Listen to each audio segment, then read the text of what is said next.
Fala galera, voltando, terceira e última parte dessa nossa sexta aula do curso completo de redação aqui no QG do Enem. Nessa aula a gente fala sobre os parágrafos de desenvolvimento.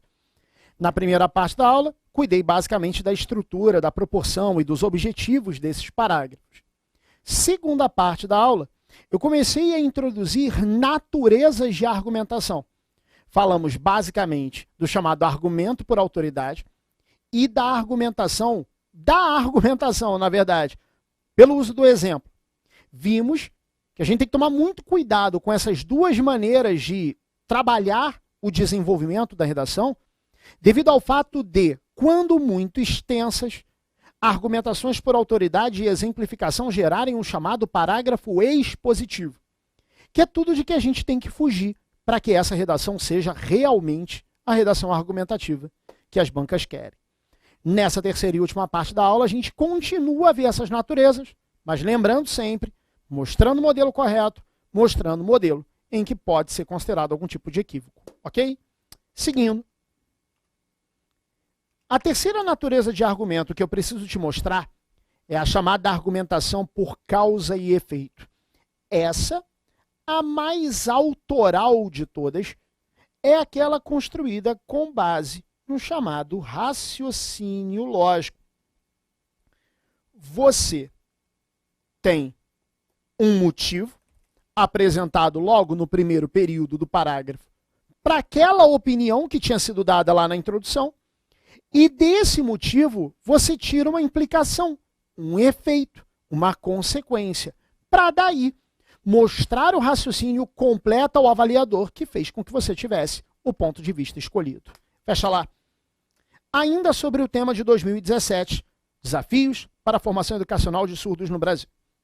Instituições de graduação frequentemente ignoram a necessidade de intérpretes para indivíduos surdos, negligenciando contratação e atuação de profissionais decisivos para uma absorção eficaz de conteúdos e práticas de sala de aula.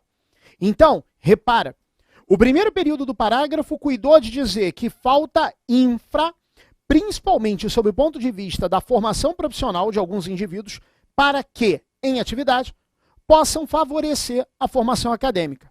E, se é causa e efeito, fecha lá, consequentemente, compromete-se sua formação acadêmica, visando as exigências de um mercado de trabalho competitivo, enxuto e excludente. Então, causa e efeito é isso. Você diz uma razão pela qual aquilo, que é o tema, anda ruim, e qual o efeito que aquilo traz e como a sociedade se vê diante daquela abordagem. É a argumentação mais autoral de todas. É aquela com menor influência de informação externa. Mas ela também tem seus problemas. Fecha lá. Porque por se tratar de um raciocínio lógico, toda vez que a gente caminha para o efeito, tem que se tomar cuidado para que, de fato, o efeito possa ser trabalhado enquanto tal. Porque aqui, ó, instituições de graduação frequentemente ignoram a necessidade de intérpretes para indivíduos surdos, negligenciando contratação e atuação de profissionais decisivos para uma absorção eficaz de conteúdos e práticas de sala de aula. Voltou. Comecei igualzinho. Só que eu preciso ler de novo para ratificar a ideia. Faltam profissionais que contribuam para esse nicho da sociedade em especial. E aí era efeito, né? Fecha lá. Consequentemente, torna-se impossível a inserção desse deficiente auditivo em um mercado de trabalho competitivo, enxuto e excludente. Volta comigo? Compromete-se sua formação acadêmica. Torna-se impossível a inserção desse deficiente auditivo no mercado de trabalho. O problema que eu vejo com mais frequência em quem usa causa e efeito é, em vez de entender uma tendência como consequência, é promover um determinismo, uma generalização que impedem que haja alguma possibilidade rara, mas alternativa ao que se espera. Então, muito cuidado se você fizer o uso de causa e efeito para não ser tão taxativo com o teu efeito quando não puder ser. E como o raciocínio lógico parece muito concatenado, organizado, associado, a gente tende a se empolgar bastante, criando esse efeito totalitário que acaba sendo muito nocivo. Então, cuidado com palavras como impossível, todo, todos, sempre, nunca. Essas palavras taxativas para generalização, para totalidade, são palavras extremamente preocupantes. Você tem que estar bastante atento a elas. Então, gosto de causa e efeito, fique atento às exceções aos parâmetros que são os mais comuns, porque existem, ok? Seguindo. Um dos parágrafos sendo de causa e efeito seria interessante, deixando o outro como oportunidade para mais recursos que eu vou mostrar aqui. Como, por exemplo, argumentar por estatística. Você que está acostumado a dar uma olhada em provas anteriores deve ter reparado que o Enem ama gráfico dentre os seus textos, tanto da prova de linguagens quanto, muitas vezes, dentro da própria coletânea que acompanha o tema de redação. Quando não são gráficos, são números. Números que mostram índices referentes àquele tema. Números, gráficos, são bem-vindos na sua redação, sim. Só que não os números pelos números, mas números, gráficos, como, fecha lá, alicerce argumentativo. É como se, na verdade, a estatística, o gráfico, o número, o percentual, fossem a causa de um efeito que, na verdade, é o que o avaliador lerá enquanto argumento seu. Então, quando você se deparar com números gráficos em redação, veja, perceba, se eles não podem ser úteis para a construção de um argumento que, mesmo que sem os números lá escritos, partem desses números. E, consequentemente, a sustentação da sua opinião pode ser bem mais sólida. Fecha lá. Por exemplo, esse gráfico aqui apareceu no tema sobre a formação educacional dos surdos, tema de 2017. Matrículas de surdos na educação básica, na educação especial. Perceba, entre 2011 e 2016, as classes comuns e as classes especiais, escolas exclusivas. Ler gráfico é perceber que há um decréscimo, uma diminuição no volume, como está lá, fecha lá, de matrículas de surdos. Opa, peraí, então o gráfico está me dizendo que existe uma diminuição de matrícula. Será que eu consigo transformar isso em texto? A diminuição no número de matrículas de indivíduos surdos na educação básica nos últimos 5 anos. Repara, eu não peguei literalmente nada que a coletânea me entregou. Eu não falei em números especificamente, mas transformei aquele dado que o gráfico me deu em discurso. E esse discurso serviu como alicerce para alguma coisa. Aí a estatística funciona. E é assim que eu espero que você faça numa redação Enem. Pegue os dados e faça desses dados partida para constatar alguma coisa. Como eu constatei aqui, ó.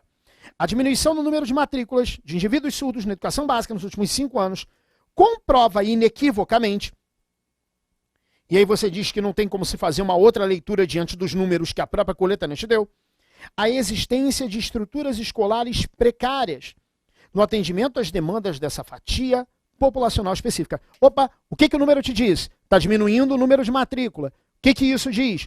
Que diminuindo o número de matrícula, dá para perceber que a estrutura escolar não está dando conta dessa galera que precisa e merece, tem direito a essa formação educacional, tanto quanto os outros indivíduos.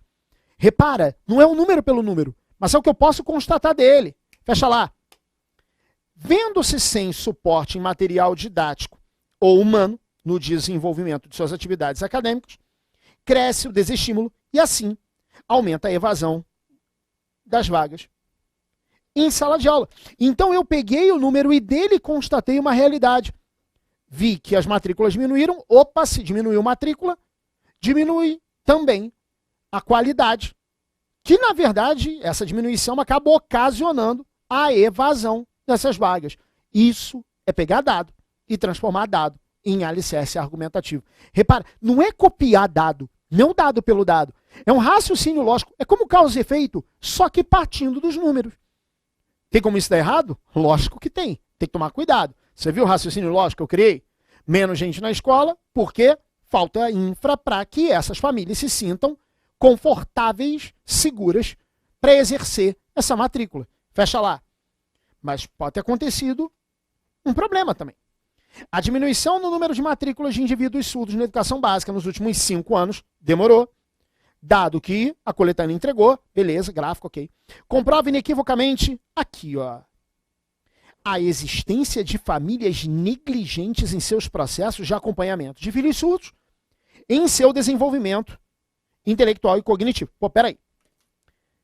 No primeiro, eu problematizei dizendo que a queda no número de matrículas significa a falta de infraestrutura para que essa matrícula seja feita por parte da família de uma forma segura.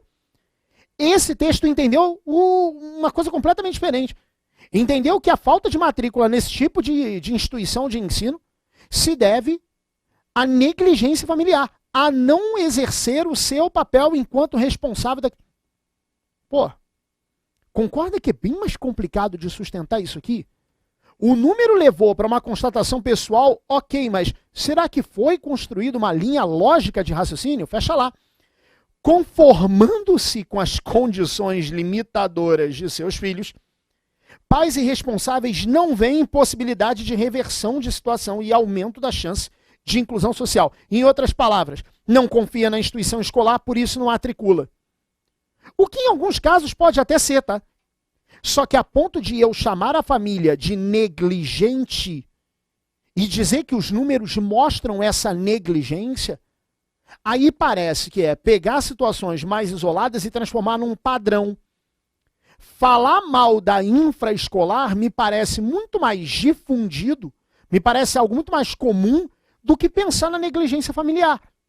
Então, muito cuidado quando você for usar dados, para ver se os dados realmente levam a esse ponto ao qual você está chegando, ok? Esse é o perigo de contar com estatística.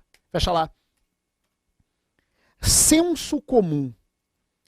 Algumas pessoas provavelmente estão lendo senso comum, deve estar pensando, pô, peraí, me dizem o tempo inteiro para eu fazer diferente. Aí tu me vem e diz para argumentar com senso comum? Sim. Argumentar com senso comum não é escrever o tempo inteiro com senso comum. Argumentar com senso comum é começar nele, para dele extrair algo autoral. A argumentação por senso comum é partir de um pressuposto que é do candidato e do avaliador, pressuposto social, para dele se extrair uma percepção individual. Fecha lá. Produções midiáticas televisivas, incluindo as de foco educativo, negligenciam frequentemente o uso de intérpretes em libras. Isso aqui, senso comum. Todo mundo que vê televisão percebe que é ínfima a quantidade de programas em televisão que usam libras como estratégia alternativa de entendimento do que se está veiculando ali. Ok. Isso é de conhecimento coletivo. Agora, o que eu tiro disso? Deixa lá. O que evidencia concessões estatais de funcionamento a emissoras menos engajadas do que o necessário em tempos de resgate cidadão. Senso comum. Qual é? Tem menos programas de televisão que deveria ter com libras como suporte ali, alternativo. O que eu tiro disso? Que se essas emissoras de televisão funcionam com concessão do Estado, essa concessão precisa ser revista, já que a cidadania não tem se efetivado de forma plena no funcionamento dessas emissoras. E isso é senso comum. Então, senso comum é começar no compartilhado socialmente, para dali se extrair uma percepção autoral. Fechado? Seguindo. Mas tem gente que confunde senso comum com lugar comum. Aí é que mora o perigo. Qual é a diferença? Senso comum, eu começo nele, mas termino numa constatação autoral. Lugar comum, eu passo o parágrafo inteiro, praticamente, falando o óbvio. E falar o óbvio, teoricamente, não serve como instrumento de autoria, porque isso é parte do que todo mundo já sabe. Isso tira o grau de individualidade estilística até da sua redação. E por que não dizer intelectual também? Fecha lá. Produções midiáticas televisivas, incluindo as de foco educativo, negligenciam frequentemente o uso de intérpretes em libras. Ok. O que evidencia maior dificuldade de compreensão do que se está transmitido em programas dos mais variados tipos. Ó, dá vontade de perguntar, jura? Não ter a ferramenta dificulta a compreensão. Pô, que bom! É óbvio. É um lugar comum. Um parágrafo precisa acrescentar a discussão que está sendo colocada. Não dizer o que já se sabe. Ou, dizendo o que já se sabe, para chegar a algo de que não se fale tanto. Aí o caráter autoral. Fecha lá. Cidadãos como outros indivíduos quaisquer. Os surdos também buscam informação e entretenimento. Sério? Merecendo a atenção das instituições de comunicação do país. Caraca, óbvio que eu estou sendo irônico. Eu estou falando óbvio. Isso enfraquece a argumentação de uma forma inacreditável. Então essa é a diferença. Senso comum, eu começo no compartilhado por todo mundo. Mas chego a algo autoral. Lugar comum, eu digo óbvio o tempo inteiro. Isso só enfraquece a argumentação. Ok? Seguindo. E você lembra que quando eu comecei essa aula, eu disse que, e aliás eu já tinha dito isso em outra aula, essa aula serviu só para confirmar, um argumento por parágrafo. Um argumento por parágrafo, 2 ou 3 parágrafos. Mas disse que se você não tivesse o terceiro argumento, mesmo assim daria para fazer o terceiro parágrafo. Por quê? Porque daria para usar esse D3 para contestar um argumento contrário ao seu. Disse que essa estratégia seria vista hoje e de fato é. É a chamada contra-argumentação. Contra-argumentação não é achar uma exceção à regra. Tem nada a ver. Contra-argumentar é desconstruir o argumento contrário ao seu de forma a favorecer a sua opinião. Então, primeiro, você afirma o que se diz, que é contrário ao que você pensa, para depois mostrar que aquilo não se efetiva e, assim, favorecer a sua hipótese sobre aquele tema. Fecha lá. É como se houvesse duas opiniões a respeito de um mesmo tema e elas fossem antagônicas. A e B. Você tem seus motivos para pensar A. Quem pensa B tem seus motivos para pensar B. Você pode argumentar, dando uma razão para A, ou quebrando uma razão para B, fortalecer A. Isso é contra-argumentar. Quebrar o lado contrário ao seu.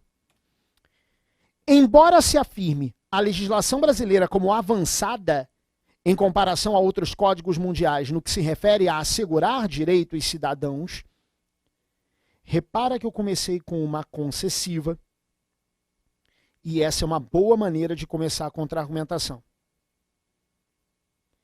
Rafael, concessão além do embora, mesmo que, ainda que, apesar de. Embora, mesmo que, ainda que, apesar de. E se você reparar, eles aparecem, ou ele, no caso, o conectivo, aparece no início. Então ele está deslocado. Começa com esse conector concessivo. Então desloca para o início. Fecha lá. Se afirme, se defenda. Eu uso uma estrutura verbal que, no português popular, tire o meu da reta, gere uma impessoalidade para o discurso. Qual? Aquele que não me serve. A legislação brasileira como avançada em comparação a outros códigos mundiais no que se refere a assegurar direitos cidadãos. Quem fez o tema de 2017 deve reparar que um dos textos da coletânea, deve ter reparado, que um dos textos da coletânea era sobre lei.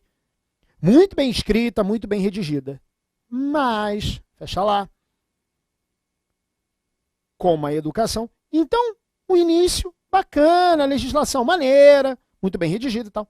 Sua aplicação encontra obstáculos em instituições, como as escolares, que ignoram frequentemente minorias e suas respectivas necessidades, como os indivíduos surdos. Então, como é que funcionou a contra-argumentação aqui? Falam que a legislação brasileira é bacana? Ótimo, embora ela seja bacana, ela não se efetiva. Isso seria contra-argumentar. Vamos voltar um pouco no tempo? Persistência da violência contra a mulher na sociedade brasileira, 2015. Maria da Penha, destaque na coletânea. É um avanço na legislação? É. Criou mecanismos de defesa para um grupo social historicamente marcado, infelizmente, por várias situações de violência, física, moral, psicológica. Ajuda? Ajuda. Resolve o problema definitivamente? Não, infelizmente longe disso. Então, no tema de 2015, embora tenha havido a criação de leis como Maria da Penha, responsáveis por defender especificamente um segmento social marcado, não tem sido o suficiente para. Então, contra-argumentar é isso. Pegar algo que talvez seja exaltado como solução para o problema, para a situação problema, que é o tema, e mostrar que aquilo não se efetiva. Isso é contra-argumentar. Onde vale a pena fazer isso? D3. Primeiro defenda com o que tem para defender, para depois quebrar o lado contrário. Fechou? Tente não fazer isso antes de ter as suas razões para defender o posicionamento de forma direta e não quebrando o lado contrário. Então, minha sugestão, não é todo momento que você vai poder usar isso aqui, mas quando quiser, fica o convite para o D3.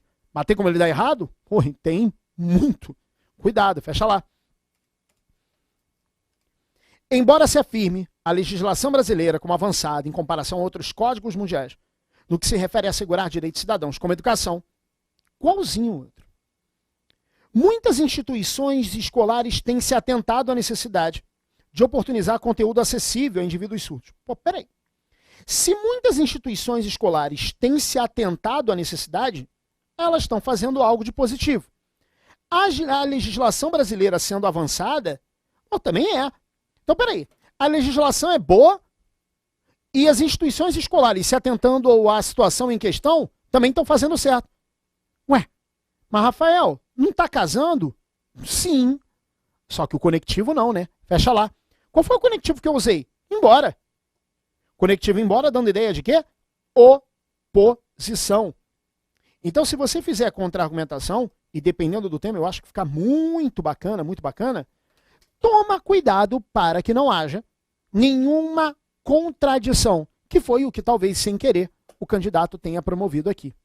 Ok? Se fizer contradição, veja realmente se você está estabelecendo esse campo oposto. E antes disso, veja se realmente vale a pena atacar o lado contrário ao seu. Fechado? Ok?